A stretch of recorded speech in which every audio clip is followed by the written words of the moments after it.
Hello dear students. तो आज का वर्कशीट है नंबर 153 जो कि क्लास आया है 3 के लिए। तो यहाँ पे अपना नाम लिखना है, यहाँ पे अपने कक्षाध्यापक का नाम लिखना है। तो ये वर्कशीट आया है हिंदी में। तो शुरू करने से पहले प्लीज़ आपको चैनल को सब्सक्राइब करना है, इस वीडियो को लाइक करना है और नीचे में लाइक दिख रहा होगा और रेड कलर का सब्सक्राइब बटन दिख रहा होगा, ठीक है। सब्सक्राइब करें, वीडियो को लाइक करें। चलिए आप देखते हैं आज का वर्कशीट यानी कि आज के कार्यपत्रक हिंदी को। तो नमस्ते बच्चों। तो आशा करते हैं आप सब स्वस्थ होंगे। क्या आप जानते हैं कि कल कौन सा दिन है? जी हाँ, कल राष्ट्रीय त्योहार गणतंत्र दिवस है, ठीक है। मतलब कि रिपब्लिक डे कल 26 जनवरी को मनाया जाता है इंडिया गेट पर।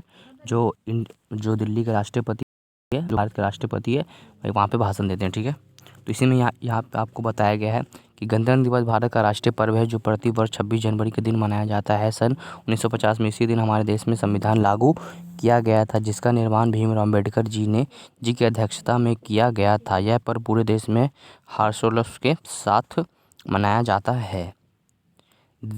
यहाँ पे राजधानी दिल्ली में इंडिया गेट पर माननीय राष्ट्रपति के द्वारा ध्वजारोहण, मतलब कि ध्वज को फहराते हैं, ठीक है। ध्वज को फहराते हैं, ठीक है। तो इसी तरह से इसमें आपको पढ़ लेना सही से।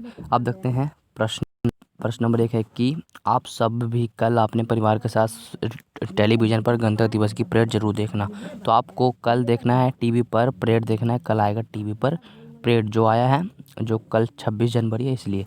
तो बच्चों, क्या आप जानते हैं कि जब हम कुछ बोलते हैं, पढ़ते हैं, तो बीच में कुछ समय के लिए रुकते हैं। लिखते समय भी इसी थोड़े समय के ठहराव के दर्शाने के लिए विराम चिन्ह का प्रयोग किया जाता है। अगर हम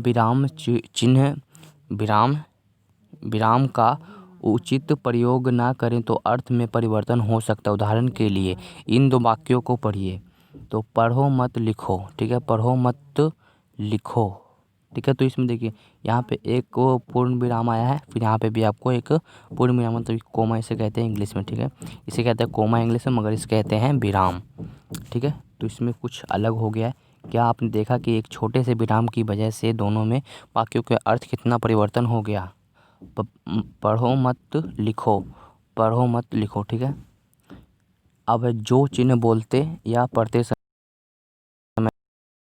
रुकते हैं उन्हें विराम चिन्ह कहते हैं। आइए लिखते हैं कि लिखते समय इन चिन्हों का किस प्रकार दर्शाया जाता है। कुछ विराम चिन्ह इस प्रकार के हैं। तो यहाँ पे आपको 4 विराम चिन्ह दिखेंगे, ठीक है। तो फर्स्ट है पूर्ण विराम चिन्ह, जो कि हिंदी में आता है इस तरह से पूर्ण विराम चिन्ह आ जाता है। इसका उपयोग वाक्य को पूरा करने पर अंत में किया जाता है, जैसे सांप रेंगता हुआ झाड़ी में चला गया, ठीक है। जो यहाँ पे इस तरह से एक जो आया है उसे कहते हैं पूर्ण विराम।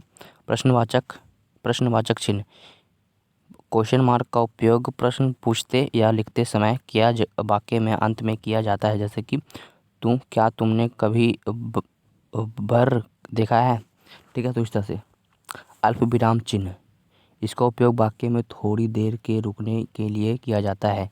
इसमें पूर्ण विराम से कम विराम दिया जाता है, जैसे सांप, घेंघा और कछुआ रेंगते वाले जीव हैं। तो यहाँ पे दिख रहा है पूर्ण विराम। अगला है कि विस्म यदि रोधक चिन्ह। तो यहाँ पे आ जाएगा एक नीचे में, एक बिंदु आ जाएगा इसके नीचे में। इसका उपयोग दुख, आश्चर्य, खुशी, घृणा आदि के भाव को प्रकट करने के लिए किया जाता है, जैसे कि नानी चीख उठी सांप, ठीक है। तो इस तरह से इससे एक है, फिर नीचे में एक पॉइंट है, इसे कहते हैं विस्मय दिए बोधक चिन्ह। देखते आगे क्या है। तो अब प्रश्न नंबर 1 यहाँ पे है कि पाठ में इन पंक्तियों को बोलकर पढ़िए और खाली जगह पर उपयुक्त विराम चिन्ह का उपयोग करना है। चलिए करते हैं। मैंने कहा नानी देखो, तो ठीक है, देखो यहाँ पे आ जाएगा, यहाँ पे आ जाएगा, इस तरह से आ जाएगा देखो, ठीक है। आगे देखते हैं आगे क्या है इसमें। को फर्स्ट में उपयोग करना है इस तरह का, जो इस तरह से अल्पविराम आता है वहाँ पे भी, यहाँ पे भी, ठीक है। तो मैं सांप पकड़ा और नानी चीख उठी। सांप यहाँ पे आ जाएगा, एक बिंदु आ जाएगा इस तरह से। वह इतना घबरा गई कि लगी जोर जोर से पकड़ने, ठीक है। तो यहाँ पे आ जाएगा, ये पूर्ण विराम आ जाएगा, ठीक इस तरह से। नाना ने सुना तो अंदर दौड़े आए, ठीक है। जब उन्हें पता चला कि नारियल के खोल के अंदर सांप है तो उन्होंने मेरे हाथ से उसे छीनकर दूर फेंक दिया। तो यहाँ पर आ जाएगा इस तरह से पूर्ण विराम, ठीक है। पूर्ण नाम होता है एक, ठीक है। जैसे कि यहाँ पे दिख रहा है, यहाँ पे आपको ये वाला डाल देना है, ठीक है। इस तरह से आपको इसको खुद करना है। चलिए अब आगे देखते हैं प्रश्न नंबर 2 कि पाठ में हमने देखा कि बच्चों को सांप को काटने से डॉक्टर वैद्य के पास अपितु झाड़ फूंकवाने आदमी के पास ले गया था। आपको क्या लगता है हमने बीमार होने चोट लगने से कहाँ जाना चाहिए? तो हमें कहाँ जाना चाहिए? हमें डॉक्टर के पास जाना चाहिए, ठीक है। यहाँ पर आ जाएगा डॉक्टर के पास हमें जाना चाहिए। प्रश्न नंबर 3 है कि किसी भी रेंगने वाले जीव का मुखौटा यानी कि मास्क बनाकर पहनना है और घर के सदस्य को दिखाना है। तो किसी भी, तो एक है रेंगने वाला सांप भी है और कुछ और भी जानवर है, तो हम सांप का ही चिन्ह इस तरह से बना देंगे, ठीक है। यहाँ पे एक इस तरह का, एक इस तरह का, इसमें एक ऐसे कर देंगे, एक ऐसे कर देंगे।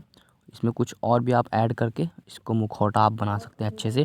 आपको अपने मुंह पर पहन लेना है, उसको फ़ोटो खींचना है और अपने ग्रुप में और अपने परिवार के सदस्यों में दिखाना है, ठीक है। तो इस तरह से आज का होता है वर्कशीट कंप्लीट।